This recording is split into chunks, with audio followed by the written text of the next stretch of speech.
Assalamualaikum warahmatullahi wabarakatuh. Selamat berjumpa kembali dengan saya. Kawan-kawan sekalian, hari ini kita akan membahas tata cara pengisian formulir C hasil KWK pada pemilihan serentak tahun 2020.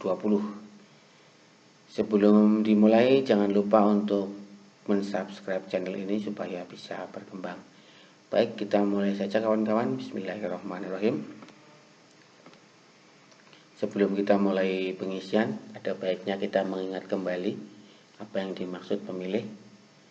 Pemilih adalah orang yang berhak memberikan suara di TPS dengan kriteria yang disebutkan pada PKPU nomor 8 tahun 2018 pasal 6. Ada 3. Yang pertama, pemilih yang terdaftar dalam DPT di TPS yang bersangkutan. Formulirnya bernama model A3KWK. Yang kedua, pemilih yang telah terdaftar dalam DPPH, daftar pemilih pindahan. Formulirnya bernama model A4KWK. Atau pemilih yang tidak terdaftar dalam DPT yang menggunakan hak pilihnya pada hari pemungutan suara dan didaftarkan dalam model ADP-KWK, daftar pemilih tambahan. Kawan-kawan sekalian, ini adalah bentuk dari model C hasil KWK yang akan kita belajari bagaimana cara mengisinya. Sudah ada petunjuknya di sini bagaimana mengisi C hasil KWK. Pada berita acara di bagian paling atas ada petunjuknya, ditulis dengan huruf bukan dengan angka. Jadi tidak menggunakan angka. Tanggal ditulis dengan huruf, kemudian tahun ditulis dengan huruf. Kemudian masukkan nomor TPS, nama desa, kemudian nama kecamatan. Kemudian pada selanjutnya 1 Romawi, data pemilih dan data pengguna hak pilih. Di situ ada 4 poin. Pertama jumlah DPT, kemudian yang kedua jumlah pemilih pindahan, kemudian yang ketiga jumlah pemilih tambahan. Bedanya sekarang adalah redaksional pada kolom tersebut untuk mempermudah pemahaman klasifikasi pemilih.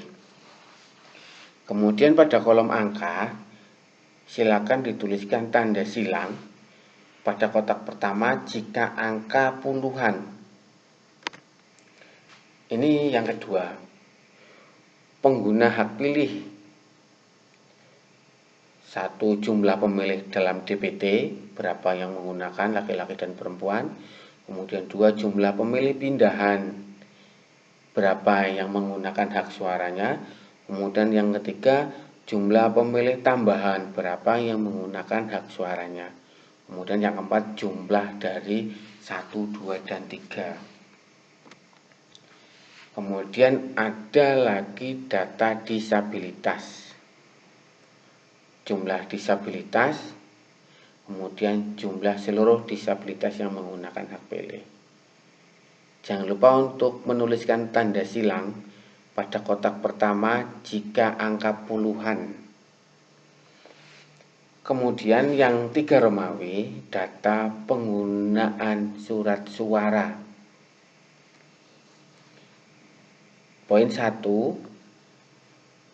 jumlah surat suara yang diterima termasuk surat suara cadangan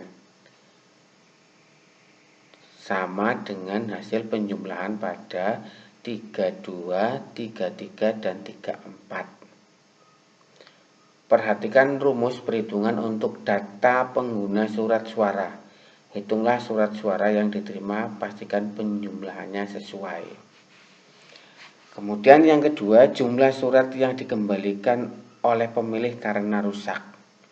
Pada poin ini, surat suara bukan dianggap surat suara tidak sah, tapi surat suara rusak karena belum digunakan. Kemudian yang ketiga, jumlah surat suara yang tidak digunakan atau tidak terpakai termasuk sisa surat suara cadangan. Dan yang keempat, jumlah surat suara yang digunakan.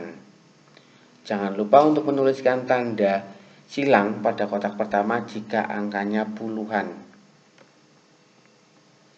Kemudian ini data suara sah dan suara tidak sah. Ada petunjuknya.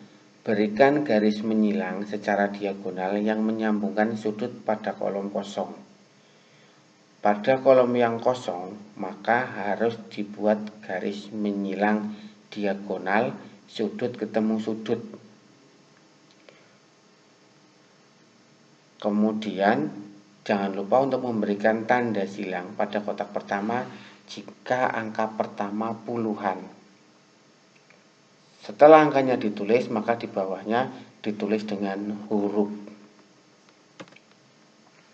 Kemudian yang selanjutnya jumlah suara sah. Jangan lupa untuk memberikan tanda silang pada kotak pertama jika puluhan. Kemudian ditulis di tengah-tengah dengan huruf. Kemudian juga untuk jumlah suara tidak sah. Pada kolom yang kosong maka diberi garis menyilang diagonal sudut ketemu sudut. Kemudian dituliskan di bawahnya dengan huruf kapital. Kemudian yang selanjutnya, jika terjadi kesalahan dalam penulisan, maka cara memperbaikinya adalah pertama, dicoret 2 garis di bagian angka yang salah seperti pada gambar yang dilingkari. Kemudian tulis angka pembetulan di dekat coretan, pada contoh adalah di atas. Kemudian ketua KPPS memberikan paraf. Kemudian yang selanjutnya adalah salinan jumlah perolehan suara. Pada bagian ini menggunakan sistem komputer, maka harus hati-hati. Jika bilangan puluhan atau satuan, maka pada kotak pertama dan atau kedua tulislah dengan angka 0 dan hitamkan bulatan pada angka 0. Contohnya sudah jelas. Pastikan hitam penuh pada bulatan, karena ini nanti akan digunakan untuk aplikasi Sirekap.